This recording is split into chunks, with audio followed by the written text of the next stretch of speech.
ઉર્મિલા, તો કાર્તિકને લઈને અંદર જા. આની સાથે હું વાત કરું છું. ક્યાં ચાલ્યો ગયો હતો તું? પોતાની માની જરાય ચિંતા નથી તને? અગાશીમાંથી કૂદી ગયો. તને કઈ થઈ જાત તો? કાંઈ નથી થયું માં મને. હું એકદમ ઠીક છું. ચાલ, હવે દવાનો વખત થઈ ગયો છે તારો. હવે છે ને તું મારાથી દૂર ક્યાંય નહીં જાય. કોને સાથે લડી રહ્યો હતો તું? હા, કે મને?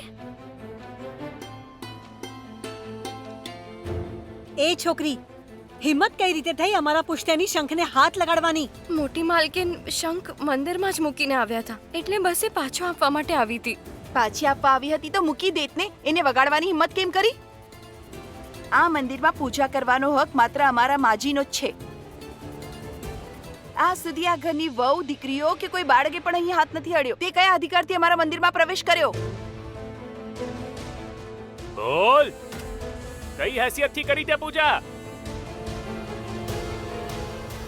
છઠ્ઠી મૈયાની દીકરી હોવાની હેસિયતથી.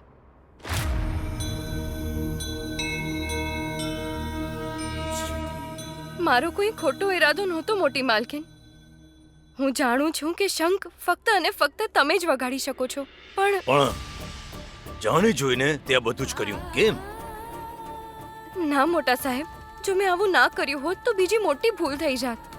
બાળપણથી આવવા જવાનું રહ્યું છે મારું આ હવેલીમાં. મને ખબર છે કે પૂજાનું મુહૂર્ત 6 વાગ્યાનું જ હોય છે અને કોઈ પણ કિંમતે મુહૂર્ત ટળી નથી શકતું. મેં અહીં આવીને બધાને શોધવાનો પ્રયત્ન કર્યો, પણ કોઈ દેખાયું જ નહીં.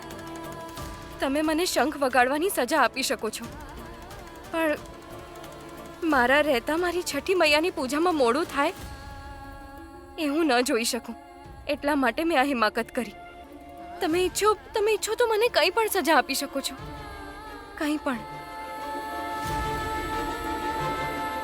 સજા તને જરૂર મળશે. અત્યારે ને અત્યારે યશોદાને અહીં મોકલ. પ્લીઝ મોટી માલકીન, મારા લીધે માસીને તકલીફ થાય. ના, એવું ના કરો પ્લીઝ. કહ્યું ને, અત્યારે જા ને યશોદાને અહીં મોકલ. જા. સાંભળ્યું નહીં? જા.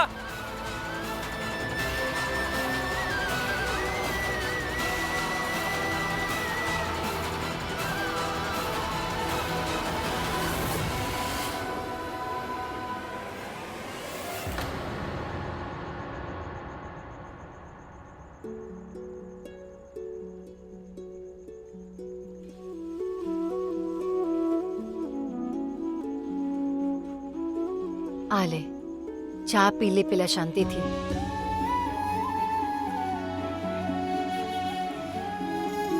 આ શું કરી દીધું તે દીકરી? શંખ વગાડી દીધો. આટલી મોટી ભૂલ કરી દીધી તે. હું શું કરત માસી? પરિસ્થિતિ એવી હતી કે હવે હું શું કરું? મોટી માલકીન બહુ નારાજ થઈ ગઈ છે. હવે એ શું કરશે?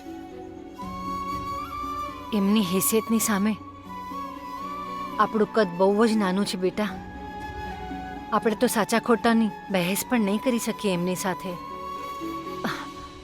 પણ માલકીન, કઠોર જરૂર છે, ક્રૂર નહીં. પણ તને જે સજા આપશે એ માનવી પડશે. સજા? કેવી સજા? અરે, એમના પરિવારની વર્ષો વર્ષથી ચાલતી આવતી પરંપરા તોડી છે તે.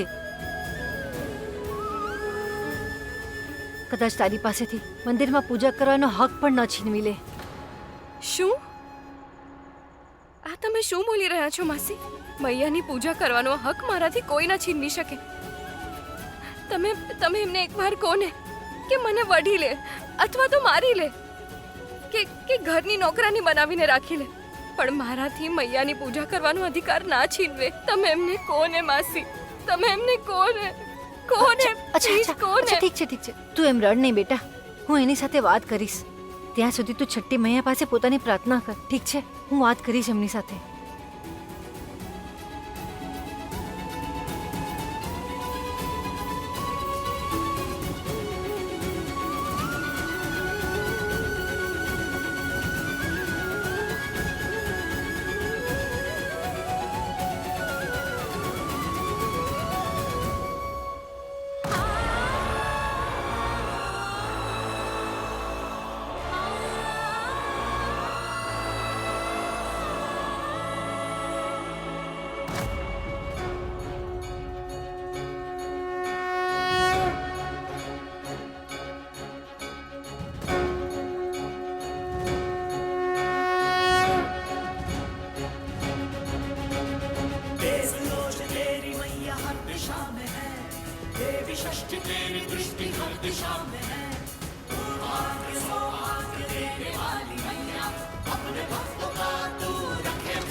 આ રીતે નાની નાની મુશ્કેલીઓથી ડરી જઈશ તો જીવનમાં મોટી મોટી મુશ્કેલીઓનો સામનો કઈ રીતે કરીશ? અરે કેમ કરું? પોતાના અંદર બેઠેલા બ્રહ્મને શોધ કે જે થઈ ગયું એને તો નથી બદલી શકતા, પણ આગળ જે થવાનું છે એની તૈયારી જરૂર કરી શકીએ છીએ. તમે બિલકુલ સાચું કહી રહ્યા છો માઈ. આ અમારી હવેલી છે. અહીં ખોટા અને સાચાનો ફેસલો ફક્ત અમે કરીએ છીએ અને અમે નિર્ણય લઈ લીધો છે. તારે વૈષ્ણવીને અમને સોંપવી પડશે.